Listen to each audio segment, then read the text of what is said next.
Ah, the raccoon. Name a creature possessed of more elegance, refinement, and grace. I'll wait. But not for very long, because, of course, you can't do it. Welcome back to the Creamery, by the way. When I lived in Ohio, I feel that I formed a deep bond with raccoon kind. There were the nights when, since the dumpster was just outside my apartment window, that I drifted off to sleep's sweet embrace to the tender lullabies of raccoons snarling at each other in the dark. And then there was that time that I heaved some garbage into that same dumpster from a distance, only to hear a commotion, turn around, and watch as a panicked raccoon bolted from the dumpster and into the woods. Which, like, if I were at a restaurant and somebody from outside heaved a bag of garbage the size of my body onto me, I'd probably bolt too. But I learned my lesson, and one day when I went to throw out some garbage and saw 7 or 8 little gray faces staring back at me, I said to them all, "You know what? I'll use the other one." And then I walked to the far end of the complex to set my refuse free. None of that compares, though, to the night that I stood 10 paces from a raccoon on the sidewalk one night.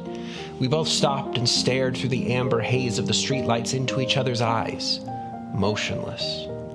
I nodded, told the raccoon to have a nice night, and then we both continued on our journeys, each of us, I'm sure, changed forever. So, because I was, on that night, inducted into the ranks of honorary raccoon comrades, I thought I'd return the favor and develop an ice cream in honor of those omnibenevolent omnivores. So I hope you'll join me and my own little gray friend in learning how to make Dr. B's Raccoon Ripple ice cream. Dr. R, take it away. Well, thank you, Dr. B. I suppose before we get too far that I should address the phonetic elephant in the room.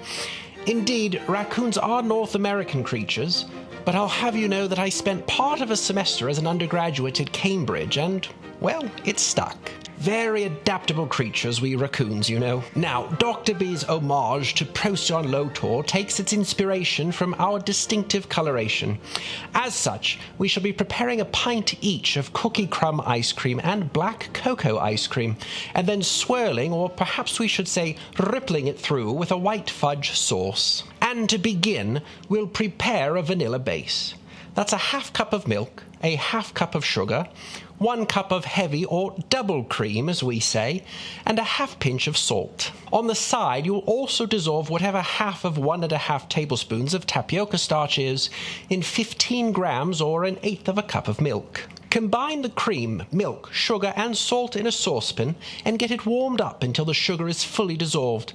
Then drizzle in your starchy slurry and stir, stir, stir until it's thickened and resembling what my fellow Americans like to call pudding. Then take it off the heat, add in your vanilla extract, and set it aside to chill in the fridge. Then we'll repeat the same process for the cocoa ice cream, with only the addition of 1/3 cup of black cocoa powder and a substitution of brown sugar for the white we used previously. Do the exact same thing as you did prior, and then retire all of your work to the fridge. Also, don't forget to smash up some of your favorite chocolate biscuits for churning. But at this point, I think I've said enough, and I'll leave the rest to my esteemed colleague, Dr. B. Well, thanks, friend. Great work on that segment, truly. See what I mean? Raccoons and I have a very deep bond so long as it remains at a safe distance. Well, while your twin pints of ice cream base are cooling, you may as well take advantage of the time and make your white fudge sauce. And for that, we're going to need 7½ ounces of marshmallow fluff, 2 tablespoons of cream, 3 ounces of white chocolate, and a good old pinch of salt. Heat that all up in double boiler fashion, which is to say in a heat-proof bowl nestled over a pot of steaming water, until it's all melted into a uniform consistency. Then, like with everything else so far, put it away to cool. On churning day, guess what you're going to do?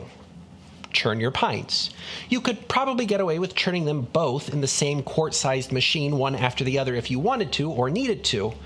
But of course, do the vanilla base first for the sake of maintaining color. So let it churn, and then when it's all frozen up, toss your smashed sandwich cookies into the vanilla base and let those get evenly distributed. Once you have both frozen, which happened simultaneously in my case, distribute alternating dollops of each in a cold bowl. Drizzle in some white sauce, and then fold it together a few times. We do want to keep visual separation of the flavors after all, not quite like what you see here, and then hide it in the freezer to harden up. Which brings us together to the main raccoon event. Just take a look at this beauty, and then try to name an ice cream possessed of more refinement, elegance, and grace. I will wait. See, you couldn't do it again. But I knew that would happen. We're not gonna beat raccoons, and we're not gonna beat Raccoon Ripple. So it was really unfair of me to ask, but that was also kind of the point. Oh, but guess what? It's not just beautiful to behold, it's also absolutely delicious. You've got deep, dark cocoa snuggled up to a gentle vanilla full of cookie chunks, and then there's that soft, sweet white chocolate ripple running all the way through it. Really, the only way you're having a bad time eating this is if you're a raccoon having an adverse reaction to the chocolate. Remember, Raccoon Ripple ice cream is a tribute to the noble raccoon, not a treat that you're supposed to share with them.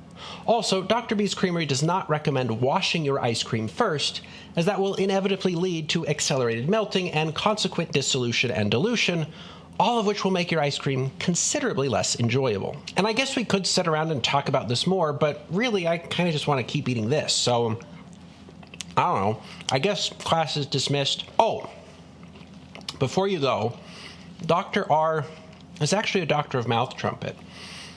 So I've agreed to let him play us out with one of his improvised mouth trumpet odysseys, which he says is titled simply Ice Cream. So, you know, there's that.